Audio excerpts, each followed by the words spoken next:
नमस्कार मित्रों, मेरे स्पिरिचुअल कनेक्ट पर आप सभी लोगों का हार्दिक अभिनंदन है। मित्रों, मैं संत पीपा जी के बारे में आप लोगों से बता रही थी, तो उससे पूर्व एक अनुरोध है मित्रों, आप लोगों ने अगर ये हमारा चैनल सब्सक्राइब नहीं किया है, स्पिरिचुअल कनेक्ट नाम है, तो इसको सब्सक्राइब कीजिए मित्रों।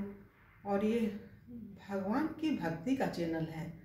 भक्त वो होते हैं जो कभी विभक्त नहीं होते हैं, और भक्त तो सबका कल्याण करते हैं मित्रों। आप लोग अगर ये देख रहे हैं तो इसको आप ज़्यादा से ज़्यादा लोगों को शेयर कीजिए, जिससे सबका भला हो। और सब्सक्राइब नहीं किया है तो सब्सक्राइब ही कीजिए मित्रों। तो चलिए हम लोग शुरू करते हैं संत पीपा जी के बारे में। आज इनका ये पूरा हो जाएगा मित्रों, तो कल के वीडियो में दूसरे संत के बारे में बताएंगे। ये तो पूरी भक्तमाल की वो है, ग्रंथ किताब ही है, पुस्तक पूरा, तो इसमें तो बहुत लंबा चलेगा, चलता ही रहेगा। ये मेरा वीडियो भी छोटा छोटा बनाते हैं, 8-10 मिनट का है, तो आराम से इसको सुना जाता है घर परिवार में रह करके, काम करते हुए। और ये हमारे पास भी किताब नहीं आई थी मित्रों, अभी आई है दिसंबर के लास्ट वीक में, तो जिसको नहीं मिली है तो इसे सुन सकते हैं। और वो इजी भी है, एक आदमी अगर सुना रहा होता है तो दूसरे को सुन करके ज़्यादा सुकून मिलता है, और याद भी होती है, चीज़ याद भी होती है। और भक्ति के लाइन में है हम मित्रों, 20 वर्षों से हमने कथा सुनी। अभी हम फिर जब यहाँ करके जाएंगे तो कथा ही सुनेंगे। हमने सारा काम कर लिया अपने घर का पूरा काम करने के बाद ये काम करते हैं, और वो हमारी दिनचर्या में शामिल है कथा सुनना। वो तो हमारा बिल्कुल प्राण धन है। कथा न सुने तो जीवन व्यर्थ है, बेकार है। ये बना भी रहे, इससे भी ज़्यादा प्रिय हमें है तो कथा। लेकिन भगवान ने कोई प्रेरणा दी है कुछ सोच समझ के, तो ये कर रहे हैं। चलिए शुरू करते हैं मित्रों। बहुत लंबा चौड़ा हो जाता है, मन नहीं करता है बोलने का, लेकिन भगवान भी नहीं देते हैं। माँ लक्ष्मी ने कहा है, बगैर मांगे मैं भी कुछ नहीं देती हूँ। तो हमें बस वही चीज़ एक याद आती है, तो इसीलिए अनुरोध रिक्वेस्ट करना पड़ता है आप लोगों से। चलिए शुरू करते हैं संत पीपा जी के बारे में। श्री पीपा जी के यहाँ विराजमान साधु संतों ने एक दिन दही पाने की इच्छा प्रकट की। बहुत अच्छी चीज़ है, ये हमें बहुत बढ़िया लगता है। इनके सारे तो चमत्कार अद्भुत है। श्री पीपा जी के यहाँ विराजमान साधु संतों ने एक दिन दही पाने की इच्छा प्रकट की कि आज तो श्री रघुनाथ जी का दही भोग आरोगने का मन है। उसी समय एक ग्वालिन दही बेचती हुई उधर आई।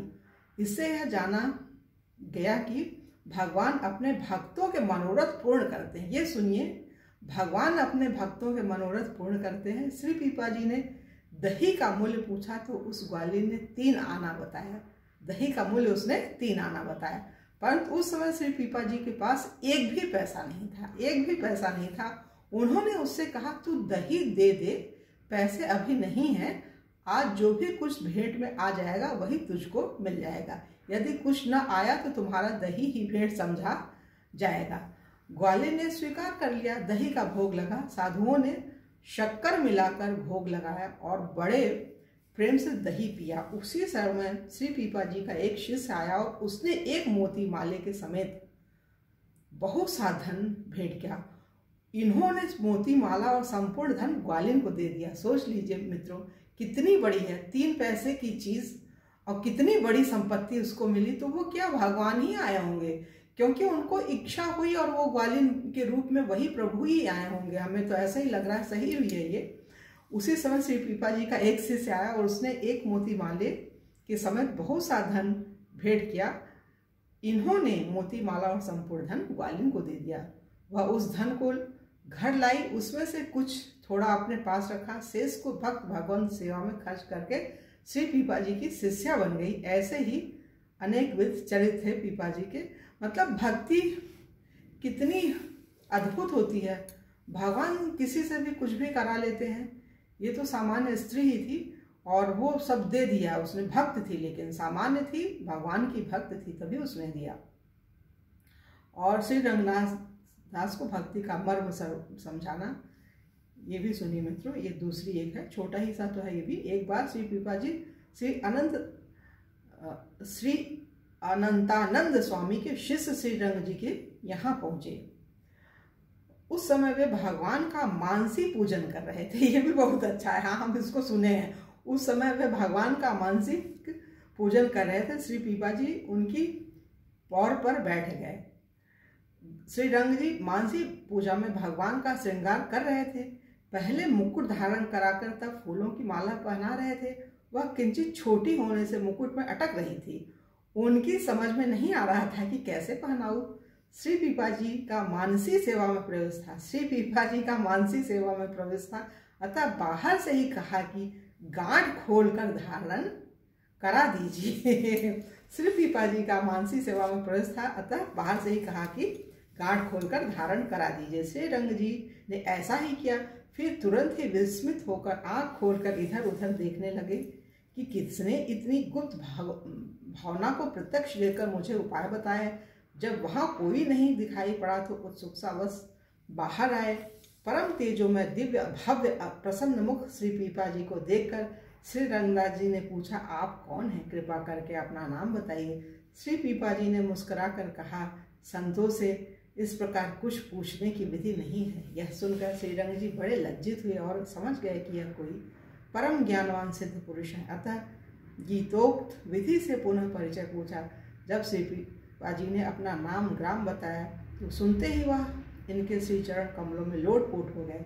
इसके बाद वे हाथ जोड़कर बड़ी विनम्रता पूर्वक बोले, प्रभु मेरा मन तो यह था कि जब आप आएंगे तो मैं गाजे बाजे के साथ चलकर आपकी अगवानी करूंगा, परंतु आप तो बिना किसी पूर्व सूचना के एकदम द्वार पर ही आ गए। आप कृपा करके बाग में पधारे, मैं आपकी अगवानी करने चलूंगा। श्री पीपा जी ने कहा, अरे भाई हम घर पर आ ही गए, अब अगवानी की क्या जरूरत रह गई। उन्होंने कहा, फिर तो महाराज मेरी अभिलाषा अपूर्ण ही रह जाएगी। अंत में उनके प्रेम से हार कर श्री पीपा जी घर से एक कोस दूर बाग में जाकर विराजे। श्री रंग जी खूब बाजे बजवाते हुए, मोहरे लुटाते हुए, प्रेमोन्मत्त होकर नृत्य गान करते हुए पालकी लेकर इनको लिवाने चले।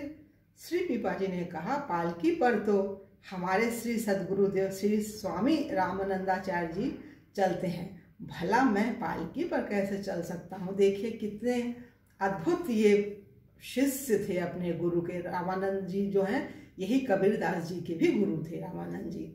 श्री पीपा जी ने कहा कि पालकी पर तो हमारे श्री सद्गुरुदेव श्री स्वामी रामानंदाचार्य जी चलते हैं, भला मैं पालकी पर कैसे चल सकता हूँ।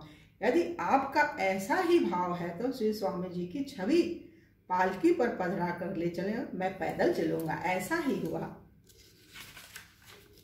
श्री पीपा जी उनके प्रेम को देखकर 1 महीने तक उनके घर रहे। 1 महीने तक घर रहे। सोचिए, श्री पीपा जी के सत्संग से संपूर्ण गांव श्री राम रंग में रंग गया। मतलब राम भगवान भक्तिमय वातावरण का उनका पूरा गांव 1 महीने तक उनके घर रहे थे। इसी प्रकार आपने 2 स्त्रियों को भक्ति का चेत कराया, ब्राह्मण कन्या का विवाह कराया, इत्यादि विविध चरित्रों को प्रदर्शित कर पीपा जी ने भक्ति का विस्तार किया। उनके उदार चरित्र का महान विस्तार है। ये कौन कर सकता है? ये तो अद्भुत है मित्रों। तो अब अपनी वाणी को आज यही विराम देते हैं। कल श्री धन्ना जी के बारे में, फिर श्री सेन जी हैं, बहुत सारे संत हैं। ये भगवान में इनकी भक्ति है, रुचि है, भगवान करते हैं, अद्भुत हैं प्रभु, वही सब कुछ करते हैं। ठीक है मित्रों, कल की वीडियो में आप लोगों से पुनः मिलेंगे। तब तक के लिए जय हिंद, जय भारत। ओम शांति, ओम शांति, ओम शांति।